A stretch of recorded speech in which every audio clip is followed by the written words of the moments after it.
Well, really, okay. You know, the something at LSBA. All right, good afternoon, everyone. I call to order the November 15th Student Achievement and District Instructional Performance Committee of the Whole meeting. We welcome everyone in the audience and ask for everyone to silence their cell phones or electronic devices. Ms. Wagner, would you please call the roll?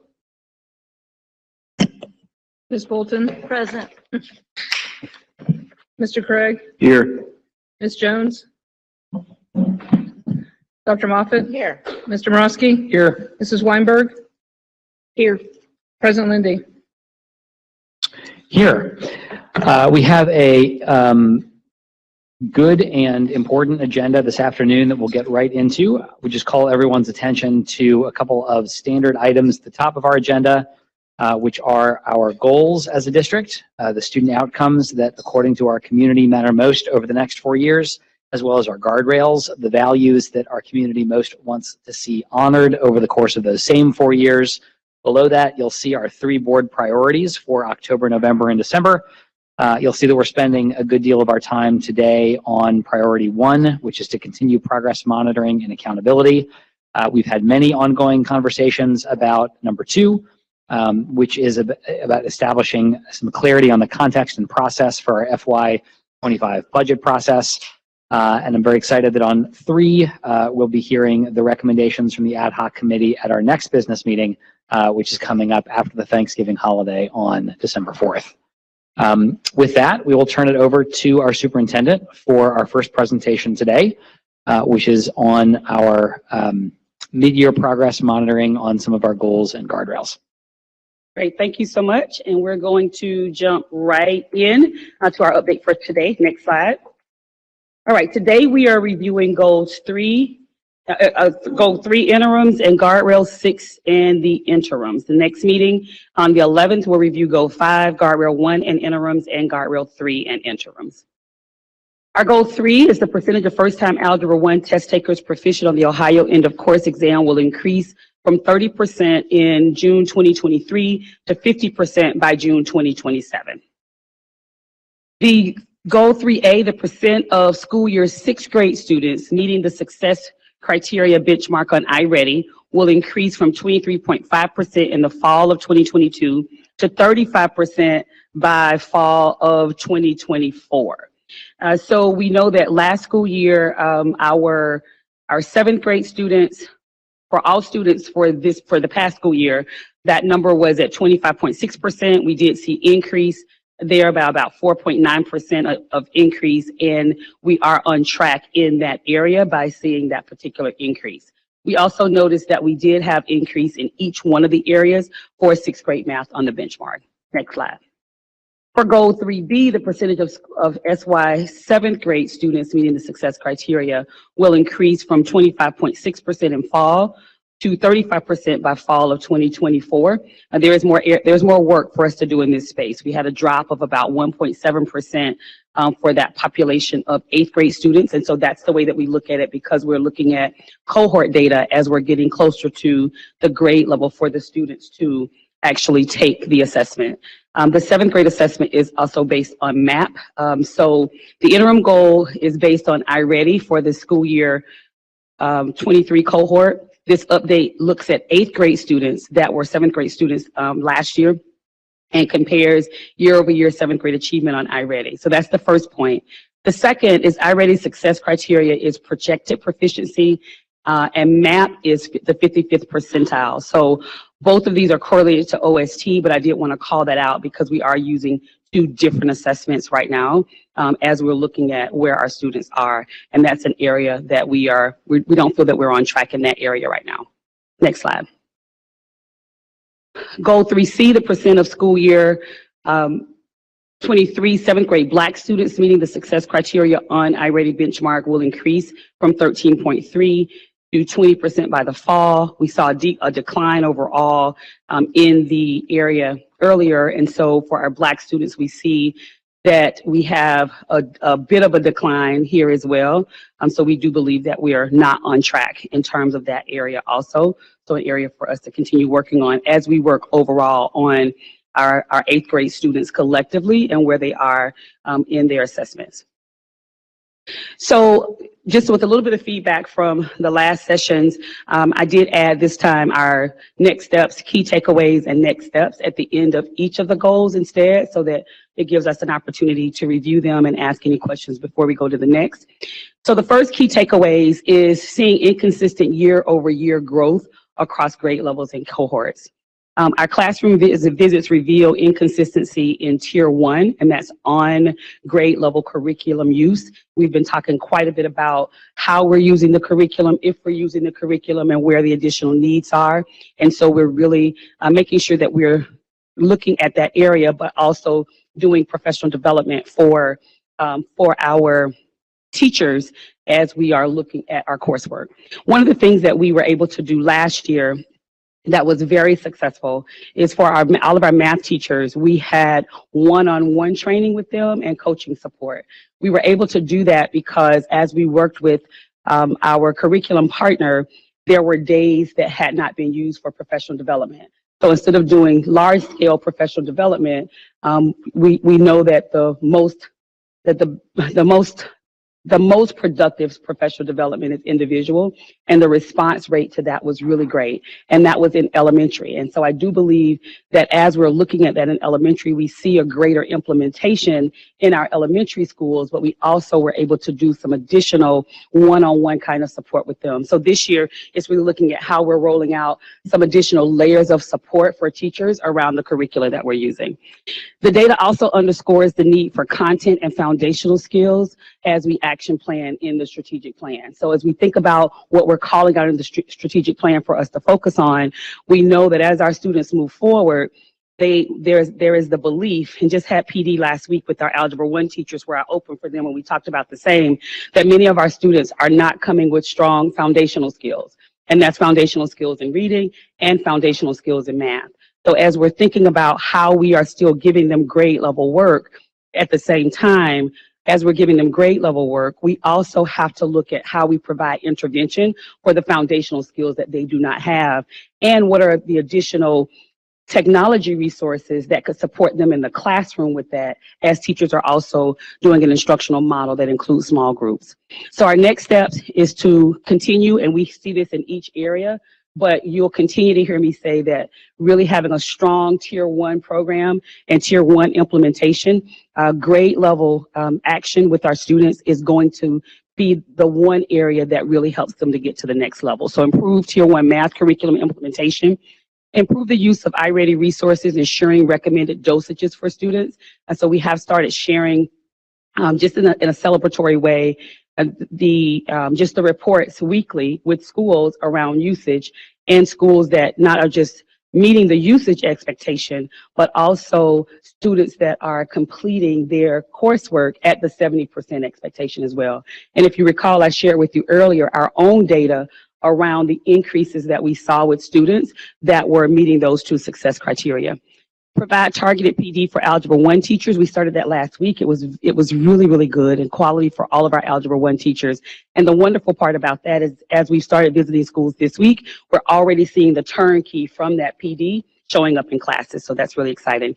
And examine our vertical planning and PD needs to better align middle grades to Algebra 1 preparation. So beginning to think about some of that backward mapping that needs to happen. What are those high yield standards that students really need to go deep in so that they're prepared for where we go next with Algebra 1. So I'll stop there with that goal, open and see if there are questions before we go to the next. Questions, comments from board members?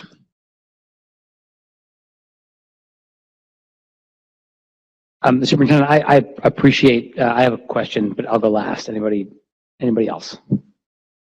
Nothing. Okay. You were moving very quickly, which I appreciate. I also wanted to just make sure I was following some of the numbers because my brain moves a little bit more slowly sometimes. On goal 3, if we were to go back for just a second to slide, I believe it's 4. If I'm reading this right, this is showing that we went from 25.6% last year to 30.5% this year. That's an improvement. Was reading that right? That's correct. Okay.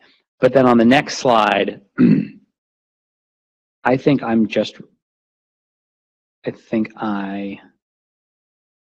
So this is going down by a little bit, like less than 2 percentage points. Is that Correct. right? Correct. So Okay. this is our 7th grade population. So the slide, if we'll go back for one slide. Yep. I think I'm good, actually. I think I'm good here. It was, if we can go forward one more slide to slide 6. Okay. This is the one I think, and I'm sure I'm just misreading something. This looked like it went up to me, but it says off track. And I was trying to make sure I followed why that was. So in this particular one, it was slightly up, but our concern was that we probably should have rated it at on track because there was an improvement. And that's what we've been doing each time, if there was any improvement at all. However, as we got started here to look at where we actually were, we just weren't as comfortable with seeing only the 0.6%. We need to be getting even better than the getting better that we're seeing. I think for consistency moving forward, and we did have some discussion about that. So I think for consistency moving forward, if we see any increase, we would count that as on track.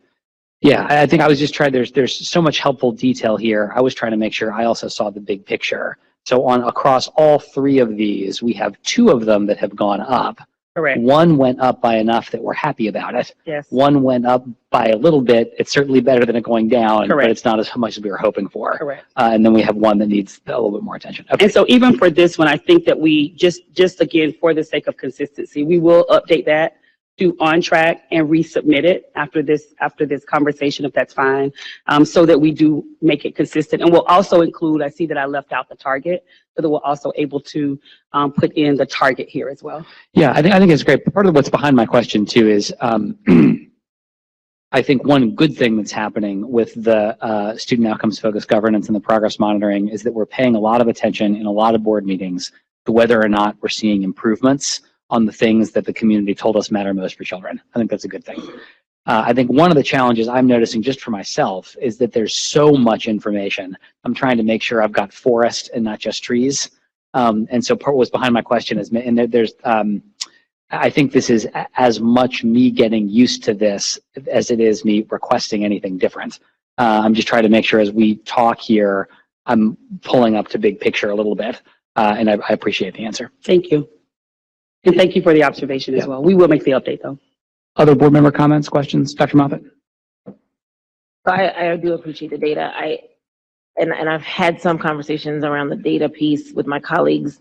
So I understand that I look at things from the data perspective, and I understand that. But I am a little confused and or concerned around in the slides, if we go back to slide 6, Rob, or any of, I think it's 4, 5, and 6, that there's no prior assessment data. And I understand that we want to be very, very careful with making certain that you are held accountable for what you've kind of inherited from forward. But I think it would be most helpful for me to see some comparison of, particularly around the demographic of students around ethnicity, of where we were historically, so that I can look at the data from a trend perspective. And I don't understand why we don't have that data. So can you help me understand why that data is considered not comparable for all of those particular sections? Yeah, so I think it goes back to the conversation that we've had around this before in terms of overall processes, organizations, and systems to be able to pull the data in a way that would be responsive to the question. So in working with the data team, looking at how the assessments were done before, how information may have been made available before, just like with discipline data that we discussed. The question is whether or not the team is able to get back to that particular data outside of we took out 1920 altogether, but whether or not the team is able to get back to that specific data and know that the information is accurate. So I heard this request from you the last time. I will go back to the team. I went back to them after our conversation because honestly, Dr. Moffitt, the question that you raised was the same one that I raised with the team. So that's why I was able to respond to you in the way that I did. I will go back to the team this time to see what could be done to give some level of data information moving forward, even if it has to be asterisk with what the information actually covers, if we think that that's something that the team would be able to do. So I will ask Jeremy if you'll take lead on that and provide some update for what we might be able to pull to be responsive to the prior years. So let me clarify, because we have been testing our 8th grade students since those years. Is that correct? I don't think the issue is with the testing. I think the issue is with the system and being able to pull the information that would align with the students that were tested. Okay. So I would be very interested in it, Jeremy, and if we could even categorize those or color code those years for the pandemic, 1920 or 19 and 21, 20, whatever those years are. But I do think we have enough data to see a trend analysis. And with regard to what I was asking for the last time, the specific thing that I was asking for is to not have a comparison. Our goal does not speak to a comparison of Black students to white students. The goal speaks to decreasing a particular demographic. And in my inference is that's from the year before of that same demographic, not in comparison to white students.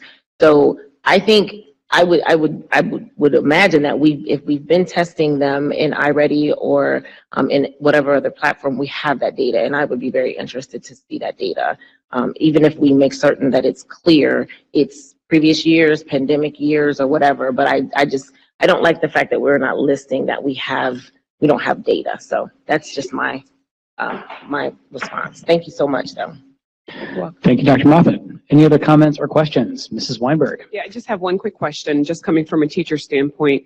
So as I'm looking at your next steps here, it says that it'll improve the use of iReady resources, ensuring that there's a recommended dosage for students. So as we're speaking of the students who are currently, I think it's 8th graders, it said on the slide? Yes, if you'll go to the last slide. Yeah, I think it was slide 7. Or 7th grade, sorry. 7th grade Black students, in the slide before was 7th grade students in general. So my question, I guess I'm asking is, do all of our schools use the iReady program? So if you're saying that they are going to get a recommended dosage, are there particular schools that may not use that? And if they don't use it, are they included in these numbers in particular? Thank you. So yes, all of the schools are using iReady for their elementary schools, for our elementary students, and all of our K-8 schools are using it for our K-8 population. So included in the information is still schools that use iReady for 7th and 8th grade, and schools that take MAP as their assessment for 7th and 8th grade, because that's what's used at the high school level. And so if they aren't using it at the high school level, what would be a next step for those students who may not be, I guess, meeting that standard for that particular testing agent? So it's really, it's a few different things. We've really been digging into what are the additional resources that are available to our high school students. There is honestly not one right now that is comparable to iReady that we are using in 7th and 8th grade in our high schools. And so for example, Success Maker is one that was used, that it has been available. We met with the Success Maker team, I want to say about 3 weeks ago, 2 or 3 weeks ago, prior to the PD that we had with Algebra 1 teachers last year. And when we look at the data for our students that are actually using Success Maker, it's very, very limited. And so trying to make sure that there is something else that the students can use that would be supportive of what they're doing in classrooms, and that would also be user-friendly for teachers. So meeting with the teachers last week and hearing from them why they're not using it, because it is available. It's available for 7th grade, for 8th grade. It's available for our Algebra 1 students as well. But the teachers gave a lot of great feedback about it. For one example, it's not user-friendly for them. For the students, It takes on a more juvenile flair for the students, so they feel that it's not one that the students receive well. So we're working with our curriculum team right now to see what else we can identify that will help augment. And we have had some discussion, and there have been some Algebra 1 teachers at the high school that have reached out about using iReady as support in their classrooms. We've had some conversation when we met with iReady last week. We did have some conversation about doing some pilots in those spaces, just to give another set of resources for schools, but that's something that we are reconnecting on December the 7th. Thank you. You're welcome. We'll try it again. Thank you, Mrs. Weinberg. Last comments on this one before we move on to our guardrail for today. Ms. Bolton. Yeah, thank you.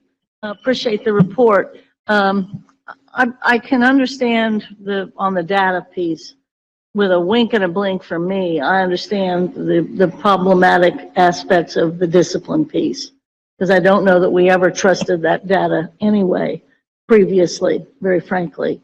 But I do think some of this academic or this testing or assessment stuff would be useful looking back, as well as what I keep saying, and it doesn't have to be on a screen like this, but comparing whenever we get a chance to what is the state average when we can, whenever they disaggregate or do whatever they do.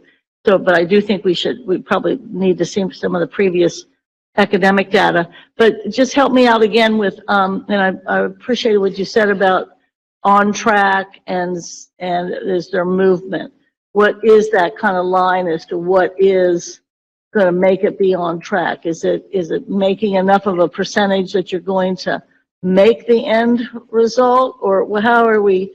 I mean, I kind of like whenever you have success, we're going to be on track, but right. I don't know if that's as credible as we want to be. That's how I view my life. If I'm, making some success, I'm on track, but I don't know if that helps here as much. So I just would like to have a little bit more of your reasoning on that. And I'm really excited about this conversation because if you notice, this is the first one where there was not improvement.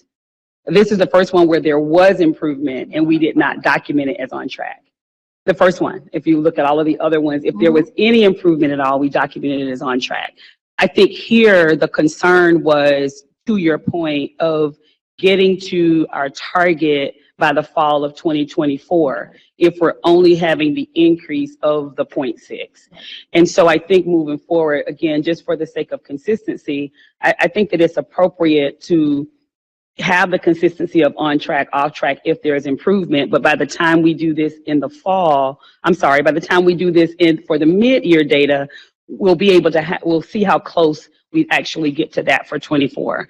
The other thing about it that I think is really important is we added our interim goals up through 24, even though the overall goal is through 27. And so because we do have ownership of the interim goals and can change what those goals are to make certain that we're more responsive to the overall goal, it gives us an opportunity to review it again in the fall. You're welcome. All right, so we'll hear a little bit about LSDMCs. Okay, next. Just kidding, we're going to hear from Vice President Craig, and then we're going to hear about LSDMCs. Just a quick question, and I think part of this also goes to, at least in my head, we are now starting to see the first sets of students who have had full year of being in a class, being through the curriculum and kind of coming through. And I'm wondering if we will see, or if you're expecting to see differences between those 6th grade level who will then at the end of their 6th grade be maybe at a different point than what our 7th graders are now. Because the other thing I've thought about with this, and I think we saw a little of this in the reading numbers, is that for a lot of students, math was one of those areas, if you were in that 4th, 5th, and 6th during COVID, that's where you really suffered in the development that didn't really put you on the path.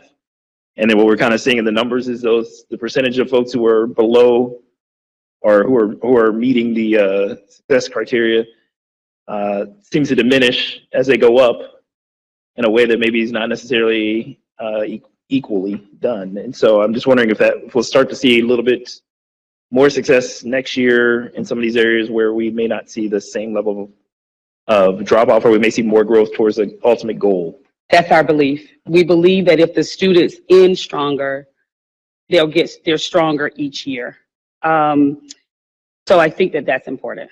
And I do think that we would we would look at whether or not we are moving forward, and that we would anticipate that when the students are at the mid-year, for example, you may see a difference at the beginning of the year because digging in a bit with the iReady team last week, what I shared with you before was absolutely accurate, is that the scale is higher, of course, by the time they go to the next level. So the expectation of how they perform is going to be higher. So it's likely a better indicator for us to use where they ended in the school year or where they ended at the mid-year, even though they had a lot of space between the mid-year and the OST versus just where they were last fall compared to the previous fall, because the standards are different. But we would expect to see improvement. If our students are ending stronger, we would expect to see them start stronger as well. And by the middle of the year, be where they were comparable to where they were at the end of the year for the previous year. All right, to our last piece of progress monitoring, Guardrail 6. All right. So Guardrail 6, in pursuit of equity, the superintendent will not ignore the value and number of community partnerships, community access to facilities, and decision-making at school sites. Next slide. Guardrail 6A, the pretty cut and dry, the percent of schools that have an active LSDMC will increase from 90% in May of 2023 to 100% by May of 2025. As of this reporting, only 6 of our 65 schools do not have an active LSDMC, and that's currently measured by a roster of members. And so those schools are Carson, John P. Parker, Rising Stars Carthage, Gamble High School, and Withrow. And of course, at this time, we wouldn't expect for Bramble to have an active LSDMC yet, but we did want to list them here. The way that we noted the differences in active LSDMC for 22, 23, and prior, based on the LSDM survey indicating good or exemplary for regularly held meetings. And then for this year, and having some conversation with our family and community engagement team, an active LSDMC for 23, 24 is based on the same survey measures as before, with the addition of at least 6 of the 9 sign-in sheets for the year. So at least during the year, and that's prorated for those that start later, but at least there are 6 meetings out of the 9 that you would have because the expectation is monthly. So if you're really doing the monthly meetings, or at least every other month, you get to an active group.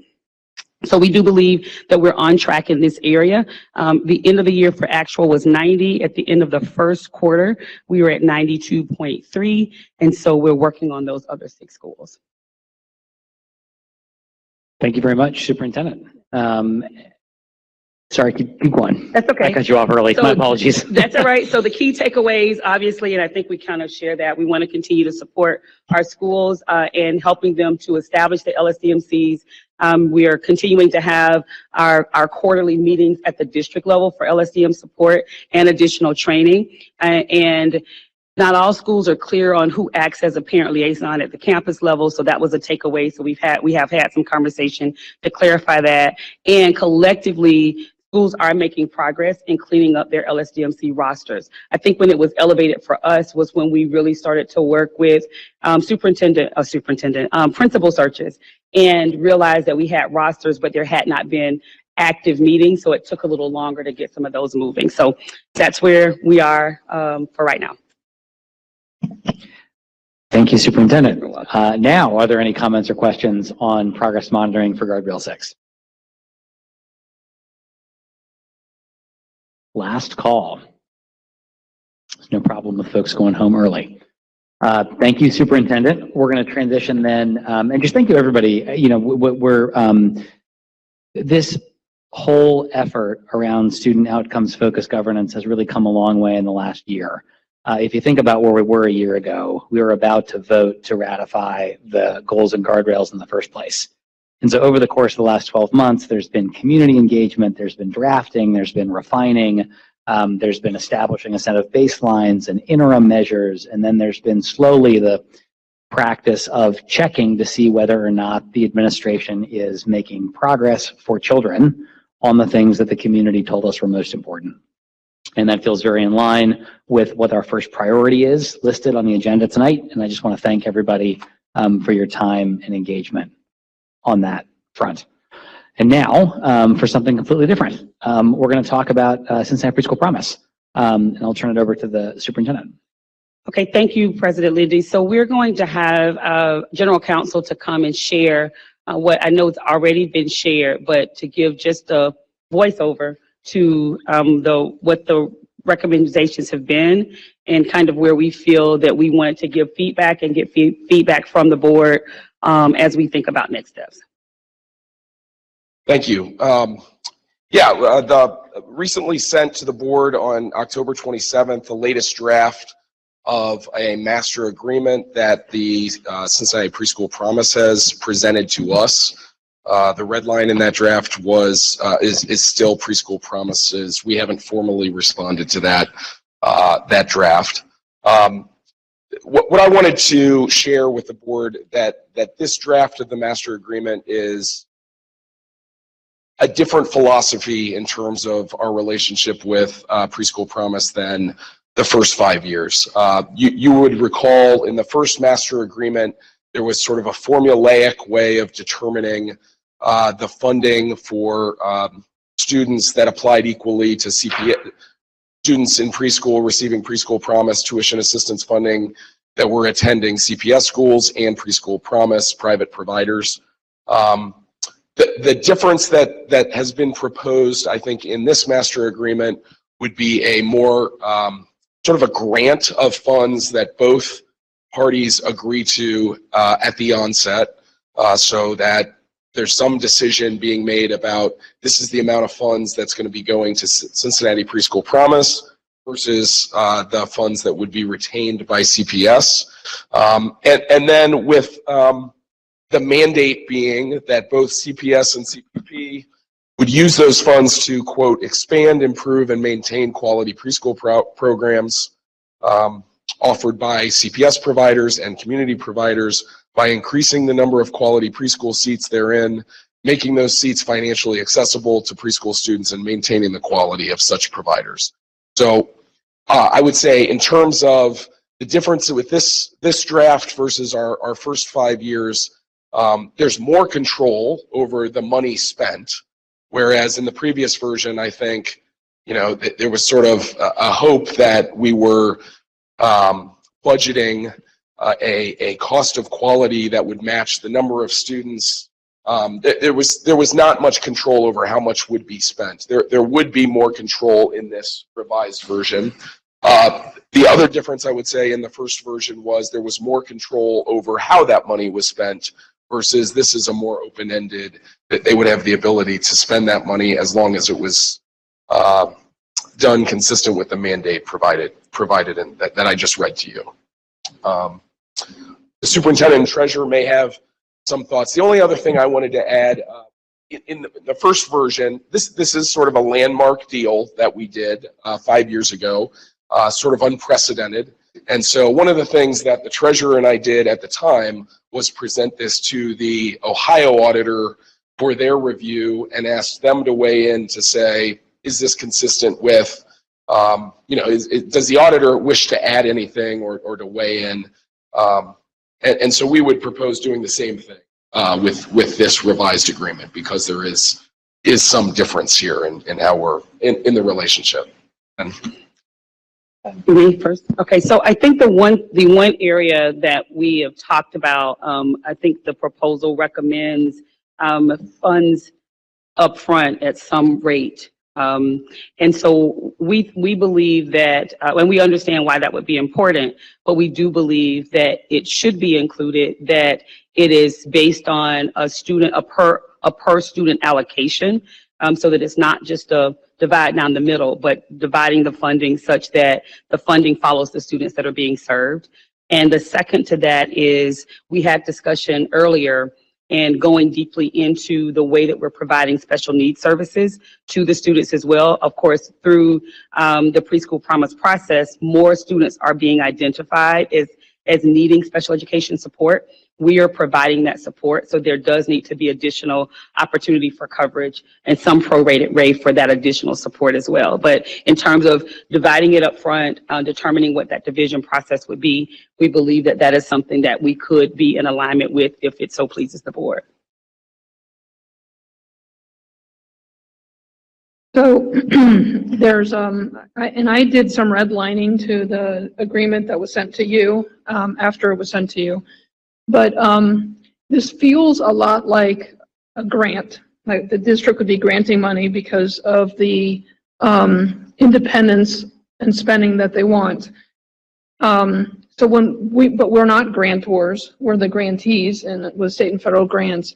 And the way that works with our grants is that we spend the money first and then ask for reimbursement after they've reviewed our expenditure reports, so they can make sure that we're in compliance with the rules of that grant. And so it's a little uncomfortable as a financial officer of this district to think about a new way of operating, but I feel as the fiscal agent, taxing agency, we can't release our compliance and stewardship and transparency requirements, and so that we'd have to figure out some way to maintain the ability to ensure proper public purpose. And we have some written guidelines, we can provide them, but there has to be an opportunity to check and validate. The agreement that they sent us took me out of the picture, and they said it was an oversight, but they removed, in the old agreement, the CPS treasurer or designee is a voting member on the Finance and Audit Committee of CPP, and that was eliminated in the new language. And so Micah said that was an oversight, and they'd be happy to add it back. So, but I think that I feel very strongly that we continue that relationship, and that there's some kind of transparency and financial reporting that goes along with whatever the agreement ends up with. And we definitely concur, because ultimately we're responsible for oversight. And so when that was shared, it was shared that it was an oversight. Whether it was or whether it wasn't, it's important to us that our treasurer is a part of that process as a voting member, and that also whatever the cadence is for those reports that are provided, that there does need to be a cadence. So it's not just a matter of giving funding away and then we don't know anything else that happens from it until the end of the year. And so really, whether that is a monthly cadence, whether it's a quarterly cadence, whether it's a bi-monthly cadence, some level of cadence, so that we can also feel comfortable, and our treasurer is also comfortable that she's signing something that says that this is what we're actually doing. So did want to offer additional support for that. So a couple other comments. Both organizations will have to scale back unless new revenues are identified, right? Because right now, collectively, our budget's $20 million and the annual revenue is 15. So I want to keep repeating that, as I did with the whole Cliff conversation, just keeping it out in the forefront. And like Dan said, whatever the agreement comes up with, I'd like to send it to the auditor to make sure that we're in compliance with all state audit requirements, so that we don't get findings from them and then have to recover the funds. I did do some modeling on how the income could be split on a per pupil basis. I worked with Hector as requested, and we came up with some, and I've come up with some, and I'm working on another model that takes into consideration the responsibility to serve those special needs kids. And so waiting for just a little bit of information, and then I can present that model. The other two areas, Council Hoying, did you cover everything that was there already, or was that just the first part? Okay, the other two areas that we have had quite a bit of discussion about and really want to hear feedback from the board is the conversation around a school year and a school day in terms of thinking about overall funding and whether or not that is a part of the agreement, because there have been conversations around what that looks like, whether there is. So just making sure that we're clear around that, that we have something that says that this is the defined school year. So this is when that funding is used, and this is the defined school day. So having some discussion there. Thank you, Superintendent. I think I might, before we turn it over to questions, I wanted to just provide a little bit of context into where this is procedurally, where these conversations have been, where they're going, and what's coming up in the next couple of weeks. So if we rewind the clock maybe a month or two ago, this board decided to have the superintendent and the treasurer, general counsel, vice president, and myself meet with the parallel people in the preschool promise to try to get a master agreement renegotiation piece moving forward, with the understanding that there would be no agreements to anything until we talked about it as a group ourselves and until we had an opportunity to bring both boards together. So all that is moving forward.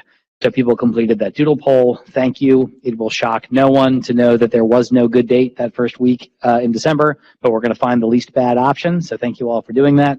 And we hope to be able to have a master agreement that we could look at, best case scenario, vote to approve in that meeting. But there's a lot that needs to happen before that. The preschool promise folks came, as you know, general counsel shared in that most recent version with their ask. There have been some meetings, I think, internally for the CPS administrators to be able to share back with us their opinion on what they like and don't like about the preschool promise proposal. What we were hoping to get out of this discussion today is how the board feels on these particular proposals, on the recommendations that are coming from the administration, so that we have one more meeting of this smaller group scheduled between today and the joint meeting, where we hope we can take the feedback from this group today, incorporate that into the most recent red line, so that we can, by the time we get to that meeting in December, have something that everybody can talk about, hopefully vote to approve, and move into the next year with some clarity on all of this. So all of this is moving along. We can't do the next step without hearing from you. So I'm really grateful to the administration for preparing this. And I think it's just really important that we hear where everybody is on these issues. Yeah, Superintendent. There was one more piece that we did think that was important, and that was some level of a battery of common assessments, so that at the end we could also talk about return on investment. So that was another piece that administratively, as we talk through it and think about funding and think about when it's time to go back to the voters, having additional documentation that we have decided on collectively that would be used in some form of a common way. So not that everybody is using the same thing, but there are opportunities within that for one of these assessments, it's something that's being used across all of our agencies.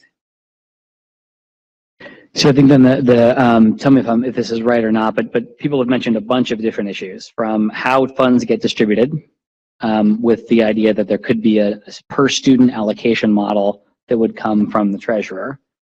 An issue about making sure that can you just say, there's a special needs issue. What's the recommendation? Like, what are we hoping is in there? Correct. We want to make certain that in there, because of the increase of students, there needs to be additional funding that covers that support for our special needs department that has to do that additional work. Yes, if we're covering, I got it. Thank you. Some questions about school year and school day. Like some way to make sure that we are ensuring compliance, and that the district's chief financial officer is at that table. And then some piece around common assessments to look at impact longer term. That sounds like everything to me. He included that. Yes, that sounds like everything. Okay, I may have said compliance and I should have said financial transparency. Yes. But that's the thing I Yes. was trying to describe. Right. Yeah. So this is now, I think, where board members have perspective on any of those issues. Mr. Morosky. Thanks, President Lindy, and thanks y'all for bringing this here. So if I understand the way this was sort of presented initially to the voters and for the renewal, it is that preschool promise got a third and we got 2/3 basically. Is that right? Initially? There was like $45 million. That was thrown around a lot at least 5 years ago, and they're like $30 million to the district, $15 million to preschool promise. Is that? 15 million for preschool expansion by both organizations. By both. And so, but the original allocation though of the levy dollars was what? Was it about 1/3 and 2/3? No, it was based on the number of students enrolled, the rating of the quality center, and the income of the families, and whether they're half day, full day. And we both followed the same formula. Okay. But we got more, right? Yeah, because we have more. No, as time went on, it depends on the year and how many students were enrolled, but we do have more students receiving tuition assistance today than they do, but Okay. not by a lot. So if So the grantee grantor thing is something I'm very familiar with, so it resonates with me. I mean, if this happened, if this version happened, there would also need to be some re-education of the community of what this relationship is. Correct? Okay. And then also I heard, and they're the single grantee. Nobody else is able to apply for this quote grant. Is that correct? If they are the only grantee? Possible grantee? The first iteration, we actually did an RFP where we identified the United Way as the trusted entity, referred to as the trusted entity, and then they formed the Preschool Promise organization as a wholly owned subsidiary, and they're really set up and established to be that grantee. So I don't think anyone contemplated that we would. Okay. So it's essentially it would be a grant with one pot, and then we would just largely determine what amount of dollars they got based on what? So the different models we looked at, you know, a 50-50 split.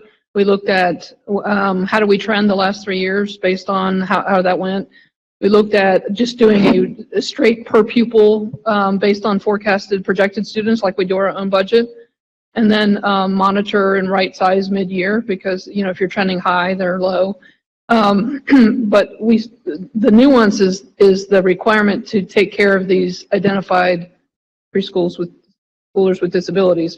So a diagnostic team and itinerant teachers to serve those kids wherever they go. And so I'm waiting on some data to finish that calculation, and I'll be happy to present it when it's complete. And then I guess my last question would be, so the initial master agreement, Mr. Hunt, when you were talking, you said there were a lot more sort of requirements about here's what you had to do. But if we gave them a grant, I don't even like using this word because it doesn't sound like that's what this is, but we give them this money, they can do whatever they want with it. That part I didn't understand. I mean, they are proposing a more open-ended sort of commitment to increase preschool seats without the sort of formulaic, this is the amount of money. That's the change. Okay. So is this, and then I'm done, sorry. Is this draft then one that both parties have seen, or do they have a different version that they like?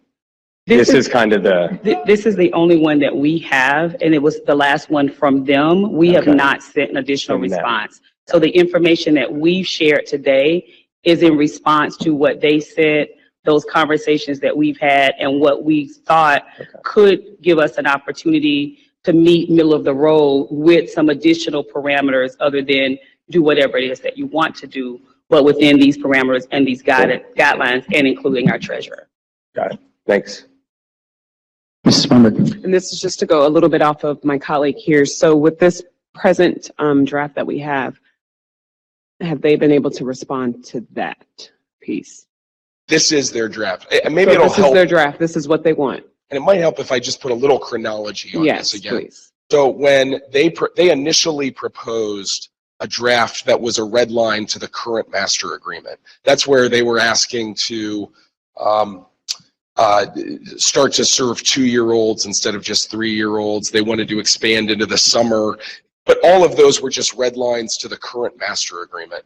The board responded to that, and it frankly, said that we were not in agreement with a lot of those changes. When we got back together with this group, essentially what CPP said is, that's not really what we want anyway. We don't really want to go back and forth on the former master agreement. What we would like to propose is this new concept, and that's we've gotten their draft. We've had some discussion about it.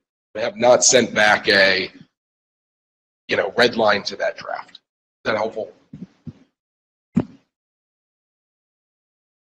Other comments, questions? Dr. Moffitt. So I kind of am, I think Mike and I are a little aligned on this, and I want to step back just a little bit because as a community member, I was under the impression when the levy was voted on and I voted for it, and I helped work on the whole getting it on the ballot, getting it organizing for it, that the board would be more of a fiscal agent rather than a grantor or grantee. And my understanding, and I think when we did vote on it, there was no master agreement. Correct me if I'm wrong. So it was with the understanding that, hey, this is for preschool access. These CPS has preschool access, and the United Way is going to form a group called the Preschool Promise or something of that nature, and they're going to be more community-based, and Cincinnati Public is more, I guess more neighborhood-based versus community-based. So we didn't have the opportunity to have all of these types of restrictions that we're talking about now. I think that's where the master agreement came into play, where there were some parameters placed on that. But I have some concerns because I didn't look at this as a grantor-grantee type of relationship. I did look at it as more of a fiscal agent because the United Way at that time could not put a levy on the ballot. You needed a levy granting agency to do that. Is that right? You needed an agency in order to, like, they couldn't just go, can Preschool Promise go put a levy on the ballot? Okay. So they needed, I thought it was more collaborative in nature. This doesn't, to me, sound as collaborative. But my question is, when is the next joint meeting? Because I really think it's important, and I value I want our treasurer to be there, absolutely, for sure. But I think there's value in having both boards at the table, or at least the majority of people at the table who can kind of represent the community and what the intention was, and then kind of iron that out. And I feel really uncomfortable boiling this down to something to present to them that I don't think this board has seen in totality in conjunction to hear what their response is. So I think my question is, while the first week of December did not work, when is the next availability for a joint No, meeting? we're doing the first week in December. It's just going to be a date that's going to have some imperfections to it, unless the majority of the board wants to do something different. But I mean, I just think we're not going to find a perfect date. But we'll do one of those dates that first week in December. Oh, so there is going to be a joint meeting? Absolutely. Okay, I thought that no, there I was think- not going to be one. I think there are always reasons why this will be hard and difficult and challenging from a scheduling perspective. Sure. And I really appreciate the efforts that, many people on this board, our administration, people are working hard to get this thing across the finish line. I think we should, and I agree with you 100%, like that meeting needs to happen. We need to look at it together. So I'm being long-winded, but I agree. Do we know when the date will be? Like, even if there's two dates? No, but I have all the information from you all that we need to land that date, and you could expect to get that, if not tonight, by tomorrow morning. Okay. Okay, but I just wanted to say also that I do completely agree that Jen should be included in those conversations, but I just feel really uncomfortable boiling things down further without broad board support, and then in conjunction with their board as well. So I just wanted to say that.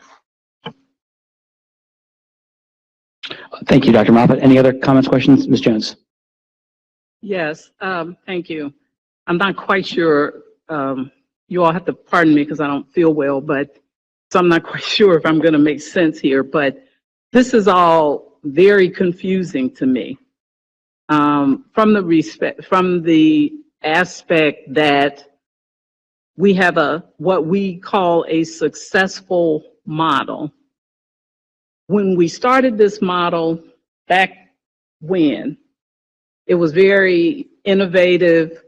We hit the ground running with a shared vision that we were able to draw from and develop a master agreement that made sense at the time.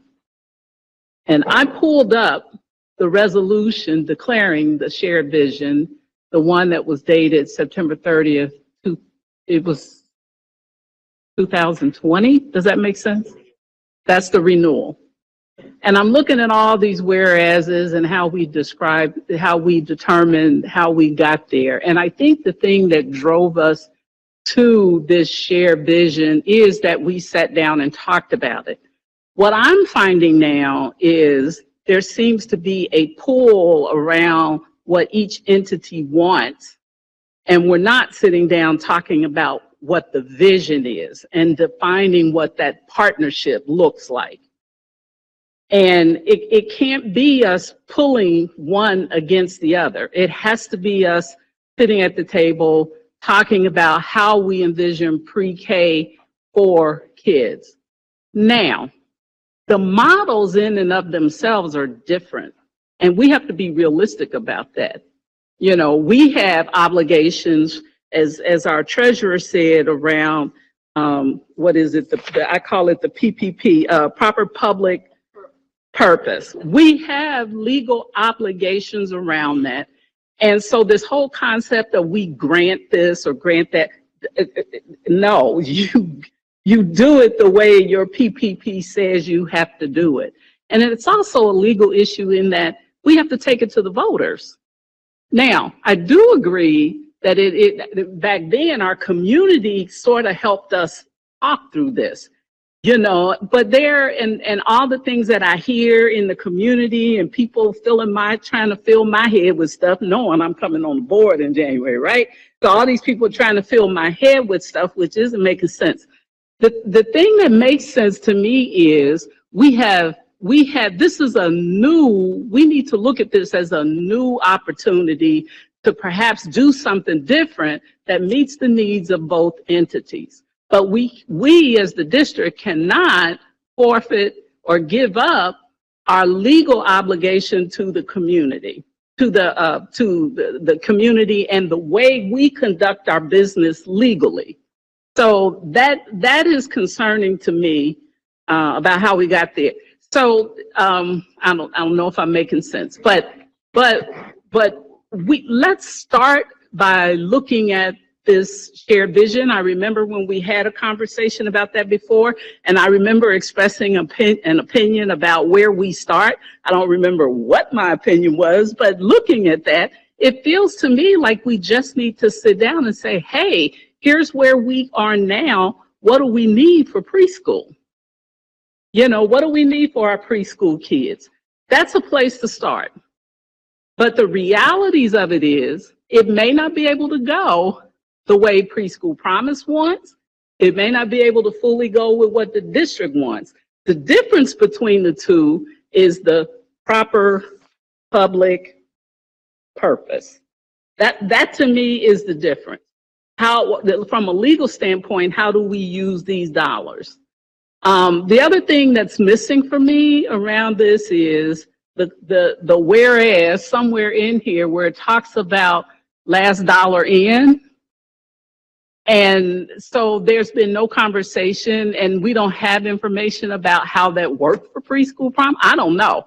I don't know what that means, but my understanding about it is that their program was also supposed to look for other funding sources to support the kids. And there is a difference in the models. They are community-based, and we want to grow the community-based aspect of it.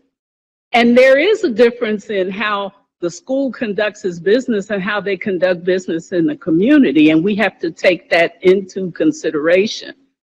So just to kind of sum it up and close it out, I would suggest that folks read this shared vision, that the last one that we had for the renewal, that we read there and use that as a basis to start thinking about that. And I do agree with the suggestion that this may need to be the only agenda item on the meeting, is to talk about a new vision, a new shared vision. What does it mean and how do we get there? But so it is a little bit confusing to me right now, because I do hear different reiterations about it. But I think the shared vision that we have, the renewal one, is a good place for us to start. I hope I made sense. You did. Thank you, Ms. Jones. Ms. Bolton? Yeah, thank you. I'm glad for the clarification that somehow the initial thing that they sent back or whatever, did you all say no to it? For example, the issue quality piece. Well, all those things that we talked to the public about and the way we built the entire program were things that we promised to the public. those were all part of the general agreement as well as the shared vision. Are all of, did they now give up on trying to get rid of that with this new document? Are we back on the original promises that were made to the public? Because the way you explained it, it sounded like, well, they submitted something and you heard that we had some concerns, or y'all had some concerns. So this next draft that we're seeing from them, this current draft, they're not arguing about or proposing or advocating anything different than what we already promised the public, like quality. No, I don't think so. We got a draft from them in March of 2022. We reviewed it. They sent back a red line to that draft. When we've started meeting again, that's where they've sort of scrapped that original red line and presented this new draft master agreement, which I think they would say is still in line with what was the shared vision and levy promises made. Good. Thank you. That's very, very important to me, because in the next 3 years, I will guarantee everybody we're going to be before the public at least twice for more money or the same money. We're going to be up for renewal for preschool promise, and it's either going to be the same amount or more. And we're going to have to be up for a permanent improvement levy of some sort or another, or some other kind of levy that's new money. And to do that is not to change promises that we made. Adjustments, knowing now better how things work or don't work, is one thing. But going back on any promise that we made before we have to go back to the public is of concern to me. So I'm with Carolyn on the issue of we probably need to sit together with a shared vision before we sign off on a general agreement. It isn't necessarily the way we did it while we were building the plane as we were flying. I think we probably came up with a vision through dialogue and fights and a few other pretty rough times together. But I think a shared vision would be useful. And I do think that part of that shared vision, unless we, gonna get the okay from the voters, needs to reflect those items and those promises that were made to the public. Because I will guarantee you, we'll be back asking, and to Carolyn's point too, I'm not ever ready to sacrifice that we are the fiscal agent for this. Nobody else has that responsibility but us. It's, to quote a previous superintendent, it's our money. Only she said it was her money, which was of concern, but this other superintendent would say pretty close to that, generally speaking. But I like an explanation about fiscal agent versus grantee. I have great discomfort about that at all angles. So let me clarify, please. The grant word was my word. Okay. Because it feels more like a grant where you just release the money and let them go. Well, Jen, you've been here like 30,000 years, so when you use words, I like to mean that somehow. I didn't. 1 year longer than. I've only been here 29,000. I did not want to misrepresent that CPP is not asking for a grant. Okay, that's not their ask. Well, thank you. Well, if I might, I'm not Good, Ms. Bolden. So what brought you to that analogy, though? If they may not have used the word, but if that's the relationship that is called forth, that is of concern.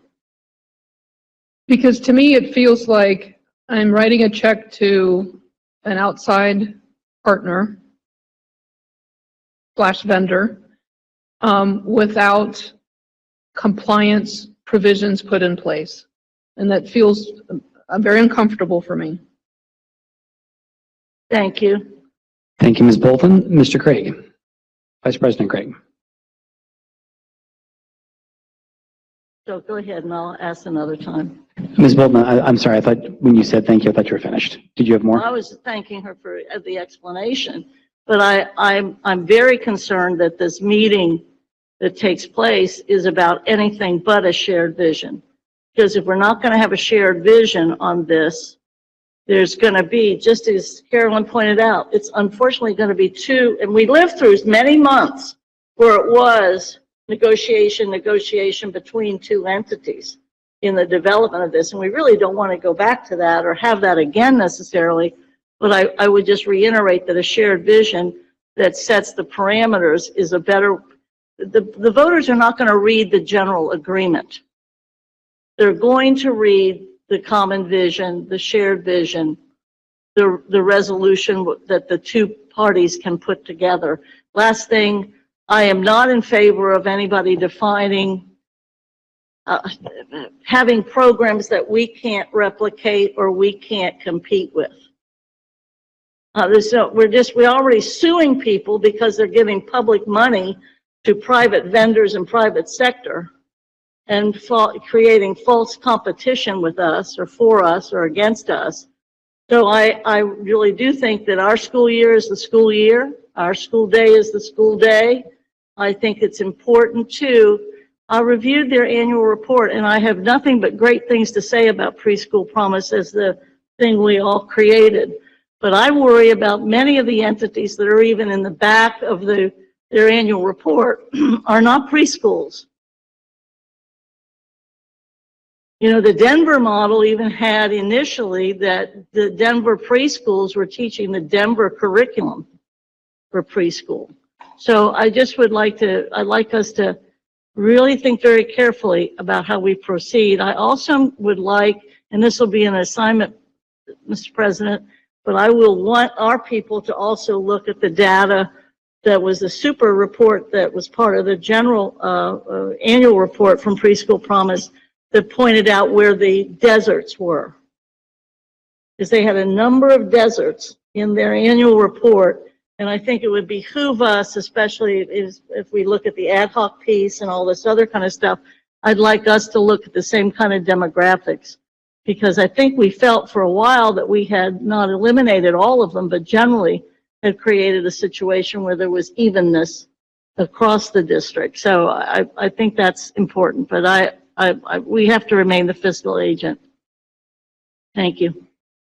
Now Thank you, Ms. Bolton. Now, Vice President Craig.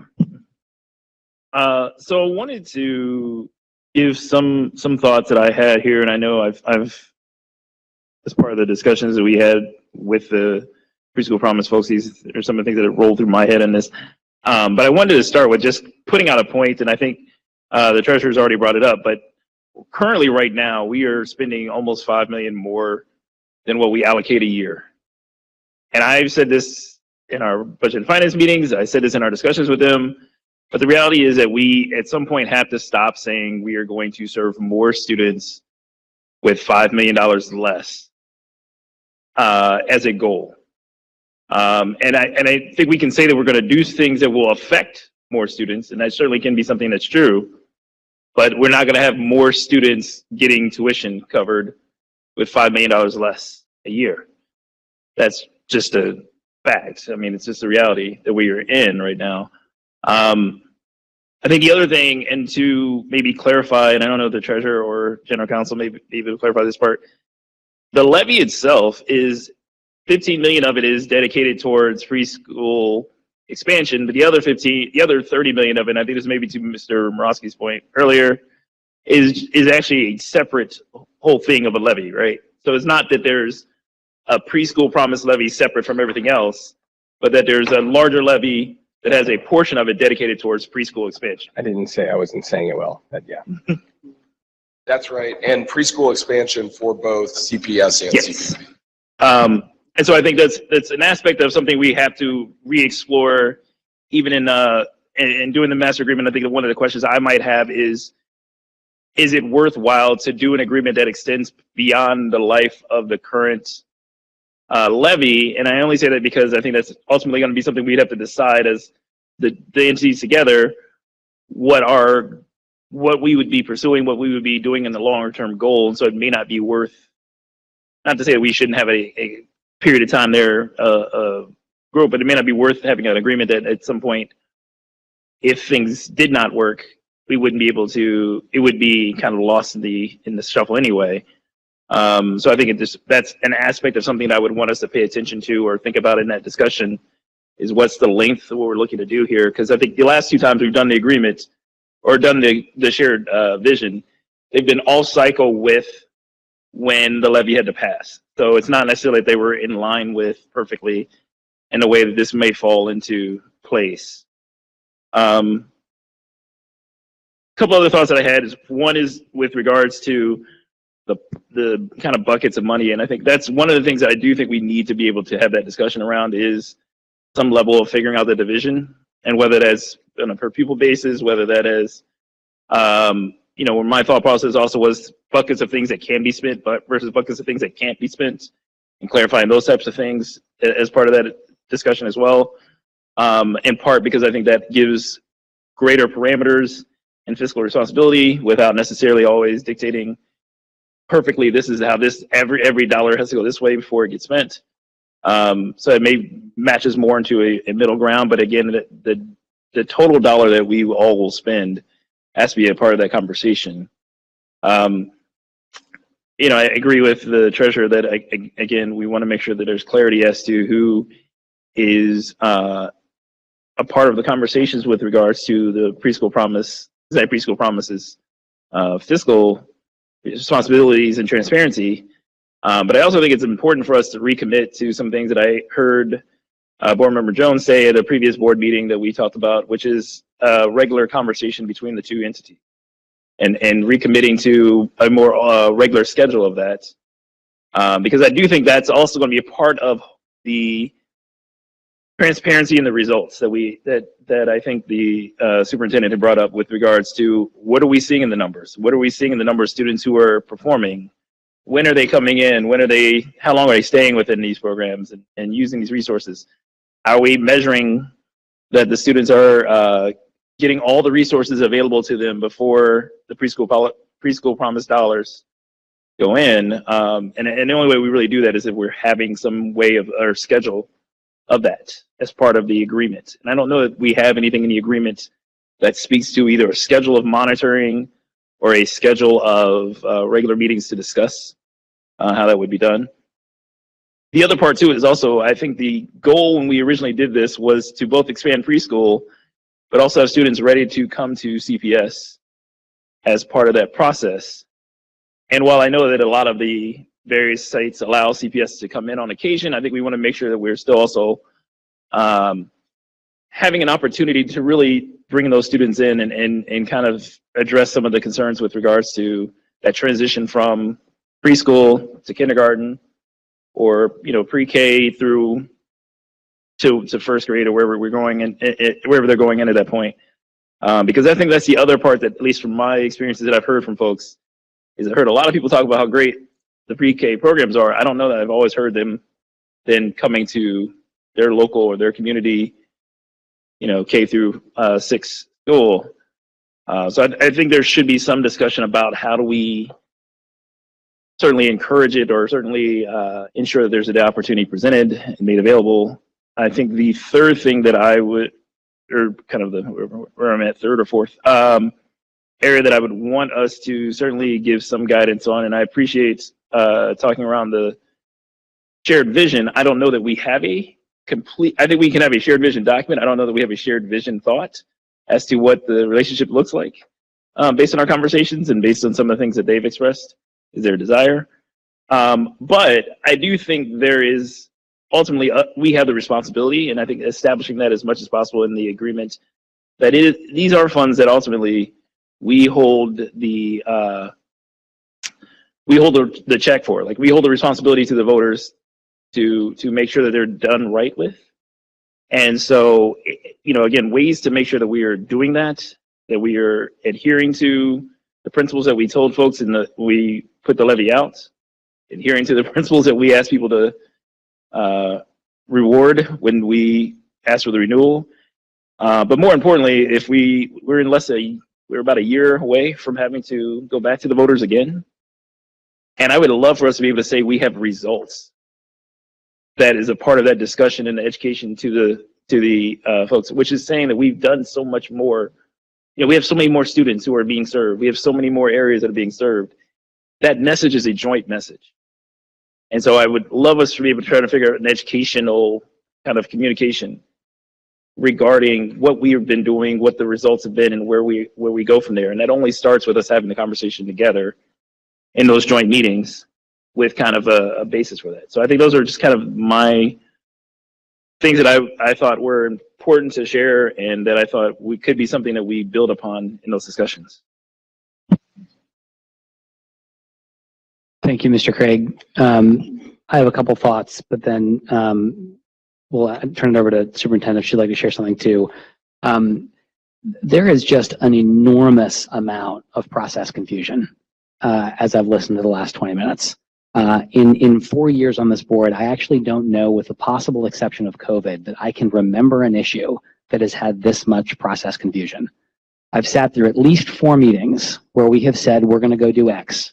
We go do X, we come back and people say you should do Y. We go do Y, we come back, people say it should be Z. The folks at Preschool Promise, I think, are exasperated at what it is like to work with us, and I do not blame them. I apologize if I'm being very direct and voicing some frustration, but we have worked quite hard to do the things that we as a board asked this group to do. We actually brought up a shared vision at a prior meeting in October. I went back to my notes to check. We tried that approach several months ago, and we were met with a lot of, oh, we can't do that yet. We have to go work on some other things first. So we went to work on the other things first. The reason I'm sharing this is not going to stop unless we decide to do something differently. That's what I'd like to propose here in our last few minutes of our meeting. We will only do this if a majority of board members decide we'd like to do this. But we will stay running in circles. There's no planet on which we have a new master agreement at a December meeting if we continue to move at this pace. And I think that we can get there. What's happened prior to this meeting is the Preschool Promise folks shared what they would like to be true. Our administration has gone through that very carefully, and they've formed great opinions about where they agree and where they disagree. They've come to us asking, hey board, do we have support from you on these issues where here's our recommendations? You can't ask for more than that, I think, from a group of people. And so what I'd like to do is go back to where we started, which is to read what those issues are and what the recommendations are from our administration, and check to see whether a majority of this board supports the small group meeting next week, sharing that feedback with the other group so we can get a proposed master agreement together to vote on in December. And so again, those issues are, when it comes to how funds are distributed, moving to a per student allocation formula that would only be approved by Jen. Second, in the use of funds, it would cover the costs that CPS spends on special education. And third, there is a detailed, rigorous way of ensuring financial transparency and compliance that our Chief Financial Officer approves. From my humble perspective, if we can get an agreement that get those things, it sounds pretty great to me. And I would love to move on to some other important issues we have to tackle as a district. So I think the question I'd like to hear from folks on is whether that has support as a board member. There is no right or wrong answer. If it doesn't, we're not there yet. We'll keep working. But if it does, I think we can move this work forward and break out of the spin cycle that we've been in for the past couple of months. We're going to start down with Mr. Morosky and then go all the way down. Thank you, President Lindy. I share similar sentiments, and what I'll add for my piece is, and I appreciate the clarity and all the explanation from everybody, and Ms. Wagner has taught me a tremendous amount about proper public purpose over the years, as she knows, for which I'm most grateful. For my part, I'm fine with those 3 principles. I just want to ensure, and I think this might just be a shorter, different way of saying perhaps what you were saying, is that our conversations are aligned.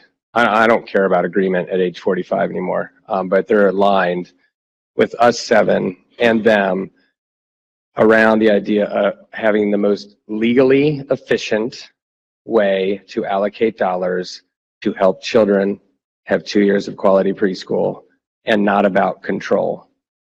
And if that's what's happening, I'm fine. Thank you, Mr. Morosky. Mrs. Weinberg? Yes, I was going to ask, can you just repeat the second one for me, please? Sure. So the first was about funds on a per student allocation. The second is related to funding, but it has to do with the fact that CPS covers the cost of special education in the preschool settings. And so whatever the financial allocation is, it should recognize the fact that CPS is paying for that. And while you're at it, just go ahead and repeat the third one as well. No problem. And the third was there's a rigorous way of ensuring financial transparency and compliance that our chief financial officer agrees with. Thank you. And I just wanted to say, I agree with my colleague as well. It has started to become very confusing. And I just wanted to make sure that I heard exactly what we're suggesting.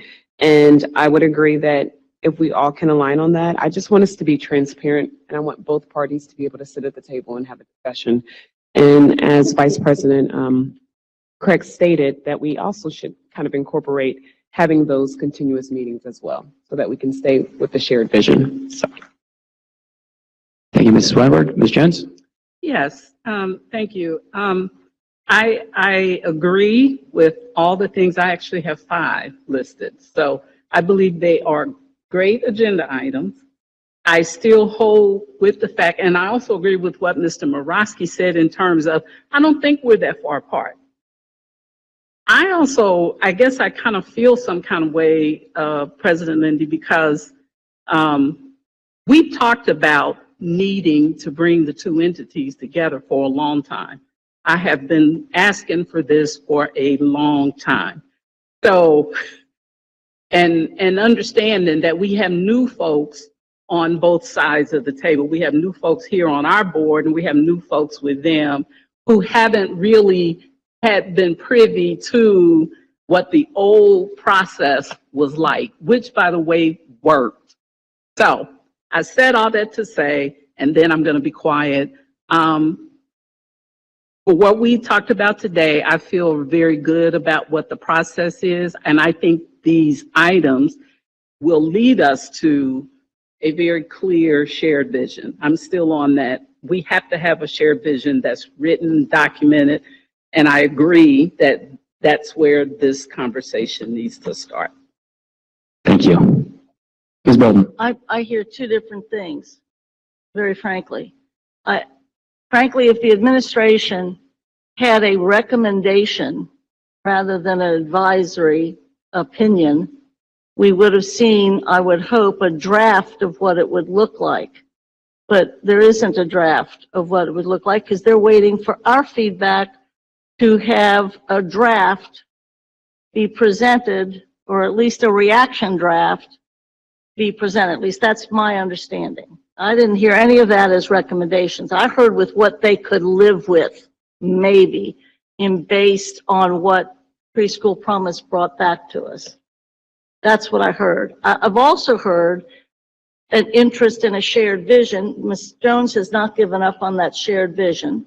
We all want a mutual meeting. And I think the list, the grocery list you put together, there's a summary of what they have talked about, is a source of agenda, I think you used it, or topics or items that need to be discussed. I don't see it as a list for the small group to go back and negotiate a new general agreement. And I think that's what I heard you wanting to do because of the December 4th date. The grocery list is not bad, but as I read the board, it is not necessarily for the small group to go back and negotiate something based on that list. What I heard is mutual discussion, a shared vision discussion. The grocery list is the beginning of the item list for that discussion. It is not to go back and for the small group to negotiate something that we're going to bring together and vote on when we have not even had the mutual discussion. And I know you believe we've gone round and round. I've just heard the same thing. That's true, but putting this thing together took months and months. So our limited amount of discussion we've actually had about this is I think, very and very efficient, not to your credit. So I think we have the mutual discussion. We have the items that are on the agenda, but that is not an assignment or a go forth and negotiate list. Thank you, Ms. Bolton. Vice President Craig. I think the list that you gave is good. I think there's still some other suggestions that also were offered out that I think would be helpful for administration to kind of put together kind of a working response from us that they could circulate to us. And so I don't think that's an unreasonable thing to ask as an addition to that part.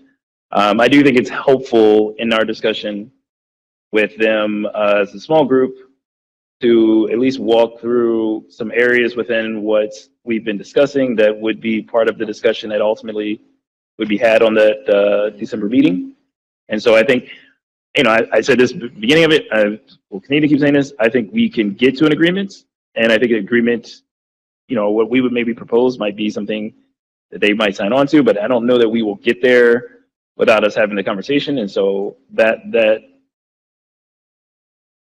I think we can certainly present some of the bullet point issues, especially areas that things like some of them that we've already talked with them about, but some of them that we haven't in that discussion, and prepared them to have the discussion with us around shared vision and those specific topics at the December meeting. Thank you. Dr. Moffitt.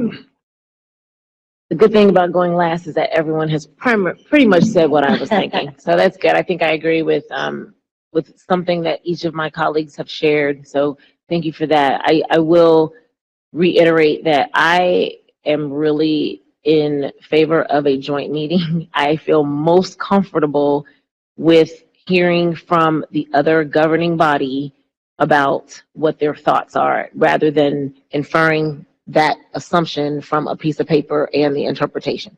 So I really am looking forward to finding out where they land directly from them. I appreciate all of the work that the administration and the representative body has done, but I do think it is time for us to come together. And I will say this, I remember asking about Preschool Promise last year.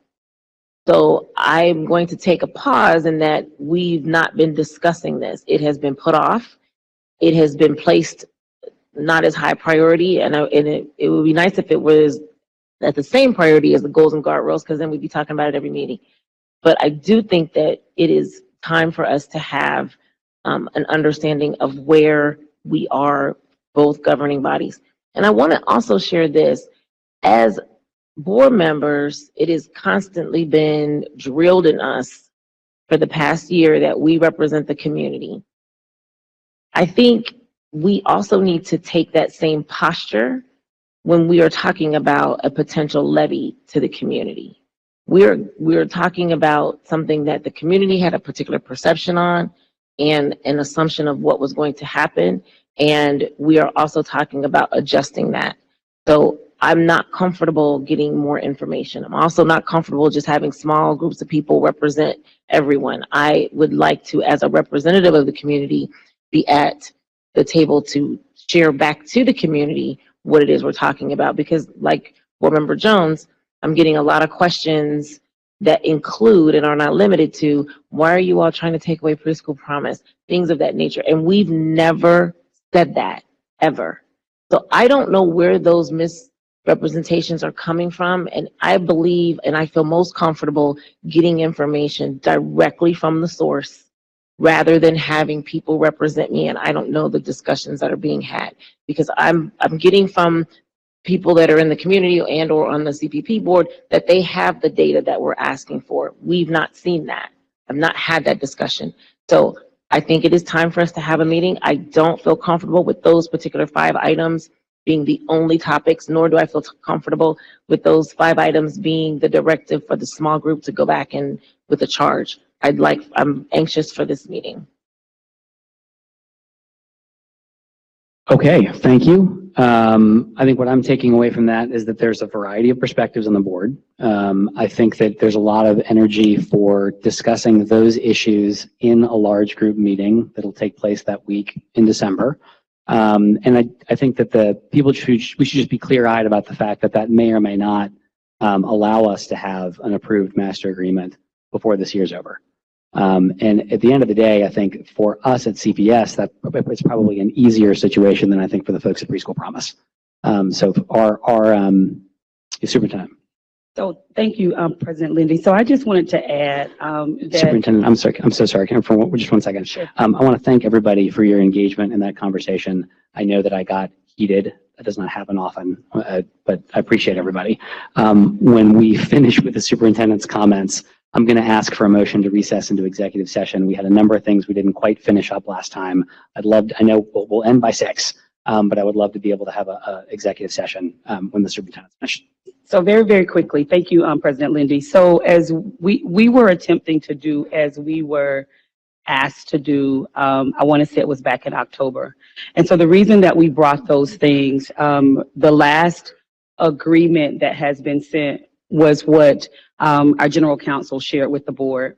So what we wanted to do is take that document, add the things to it that we have support for, so that we could then reshare that with the board, so that as we enter into the next the larger conversation that we've talked about for some time that is being scheduled for December, we had a working document to work from. What the smaller group has been able to do at this point, as was directed by the board to start with, is to try to determine where some of the pain points were, because the original master agreement that they redlined and sent back that we did not have support for, they essentially scrapped that altogether and sent us this new document that our general counsel sent out. So our goal was to take that information, update it, reshare it with the board, so that when we enter into the conversation, we're entering with that level of alignment, and then from there, anything else that needs to be added. So I guess my question is that something that you're wanting us to do now, or are we asking us not to do that until after the conversation the week of December 4th? I think it's yes. Yes. Yes, so we have direction to go ahead and add those things to that, and we will recircle that back to the board. Yeah, thank you. Thank you. Is there a motion to recess into executive session to consider Ms. Yeah, Bolden make an- on the same topic? May I make an assignment before you ask for that? Oh, yeah, sure.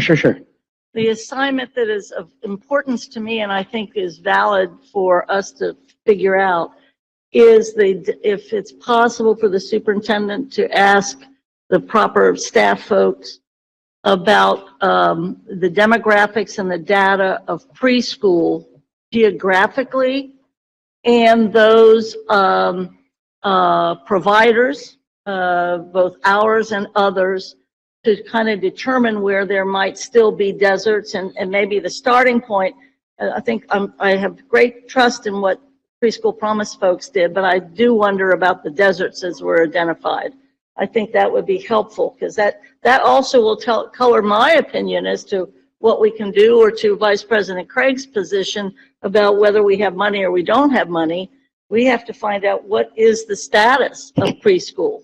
So I would like to make that, if the board is okay with it, I'd like to make that assignment to the superintendent.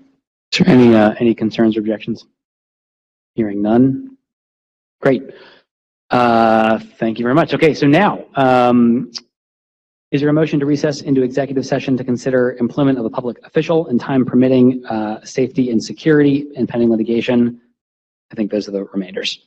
So moved. Thank you, Mr. Morosky. Is there a second? Second. Thank you, Dr. Moffett. Any discussion on the motion? Ms. Wagner, would you call the vote, please? Ms. Bolton? Mr. Craig? Yes. Ms. Jones? Yes. Dr. Moffett? Yes. Mr. Morosky? Yes. Mrs. Weinberg? Yes. President Lindy? Yes, I'll see everybody in the board conference room. We're going to start in 5 minutes.